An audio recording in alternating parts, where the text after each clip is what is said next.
بسم اللہ الرحمن الرحیم۔ السلام علیکم، welcome to my YouTube channel novel readers hub. آج جو میں ناول پڑھنے جا رہی ہوں وہ ہے ساجدہ تاج کا کیسے مناؤں پیا۔ بہت پیارا ناول ہے، شارٹ ناول ہے، رومانٹک سٹوری ہے، آپ کو بہت پسند آئے گا۔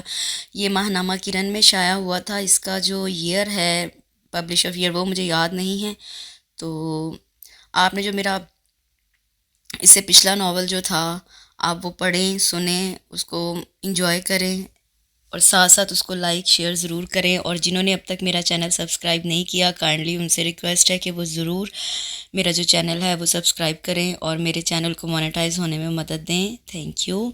چلیے اب ناول سٹارٹ کرتے ہیں، کیسے مناؤں پیا بائی ساجدہ تاج۔ اوف کیا مصیبت ہے، آ رہی ہوں بھئی، صبر نہیں ہوتا۔ وہ جو کوئی بھی تھا پچھلے 1.5 منٹ سے مسلسل ڈور بیل پر ہاتھ رکھے ہوئے تھا۔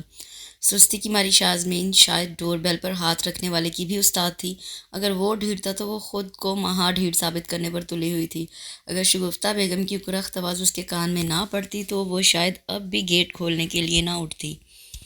اوہ تو آپ ہیں حضرت۔ دروازے کے باہر عمر کو پوری شان سے ایستادہ دیکھ کر اس کا موڈ خراب ہوا، مزید خراب ہوا۔ تبھی ایک ایک لفظ پر زور دیتے ہوئے صرف اتنا ہی بولی، لگتا ہے شازمین ڈیئر آج کل انگارے چبانے کا کام سر انجام دے رہی ہیں۔ اس کے بگڑے تیور اور تیکھا انداز دیکھ کر عمر کہے بغیر نہ رہ سکا، مجھے چھوڑے اپنی سنائی۔ یہ بے وقت کی آمد لہجہ جوں کا توں تھا۔ اس کی اس وقت آمد جب اماں سے تازہ تازہ ڈانٹ پڑی تھی، اسے بری طرح کھل رہی تھی۔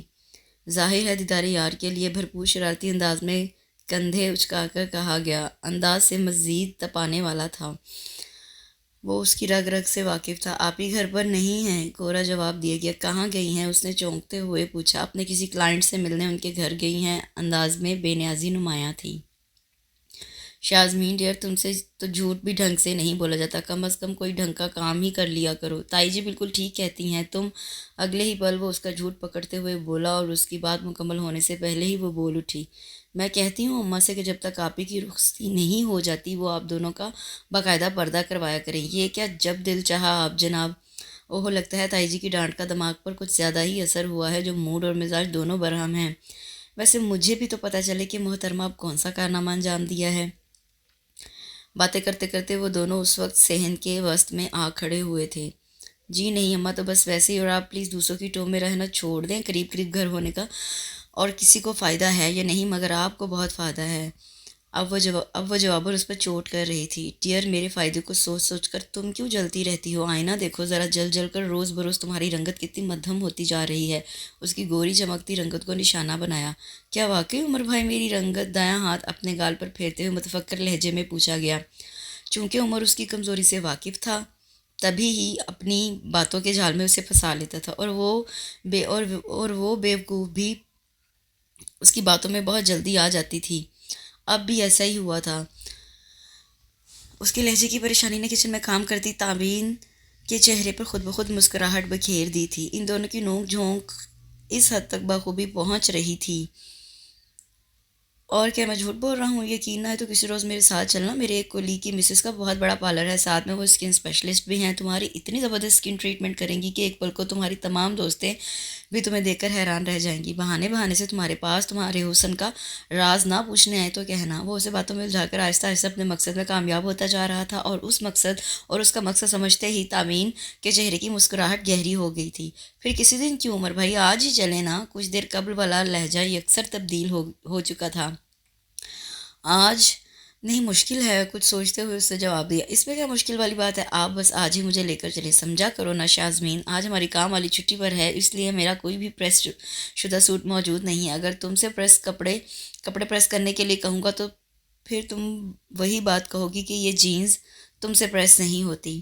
مشکل سے ہی صحیح، مگر میں پریس کر تو دیتی ہوں، اب بھی اسی طرح کر دوں گی۔ چلو اب اگر تم اتنا اصرار کر رہی ہو تو جاؤ، استری سٹینڈ پر میری گرے پینٹ اور آف وائٹ شرٹ رکھی ہوگی، جا کے جلدی سے پریس کر دو، میں بس تھوڑی دیر میں آتا ہوں۔ اس پر احسان عظیم کرتے ہوئے عمر نے کہا، اور اس کی بات مکمل ہوتے ہی اس پر عمل کرنے چل پڑی۔ اپنی پلاننگ پر کامیاب ہوتا وہ کچن کی جانب بڑھ گیا، کیونکہ جانتا تھا کہ وہ دشمن جہاں اس وقت کہاں موجود ہوگی۔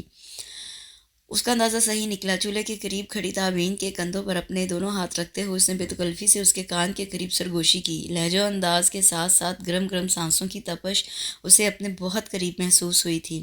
آخر تم ایک بار ہی شازمین کو چکر دینے میں کامیاب ہو گئے ہو۔ اسے اپنے اتنے قریب دیکھ کر ایک پل کو وہ بری طرح ہراساں ہوئی تھی، مگر اگلے ہی پل غیر محسوس انداز میں الیکٹرک کیٹل اٹھانے کے بہانے وہ آگے بڑھتے ہوئے بولی۔ اس کی بات کو نظر انداز کرتا اور اس کے سراپے کو گہری نظروں سے تولتا وہ اس کے قریب کھڑا بڑے جذب سے بولا۔ بلیک اور گرین نفیس سے سوٹ میں اس کا دلکش سراپا اور دلکش لگ رہا تھا۔ آگ کی حدت سے سرخ ہوتا چہرہ عمر کی نظروں کی تپش سے مزید دہکنے لگا۔ بالوں کی چند آوارہ لٹیں چہرے پر جھول رہی تھیں۔ عمر پلیز جاؤ یہاں سے، میں تمہیں مزید یہاں برداشت نہیں کر سکتی۔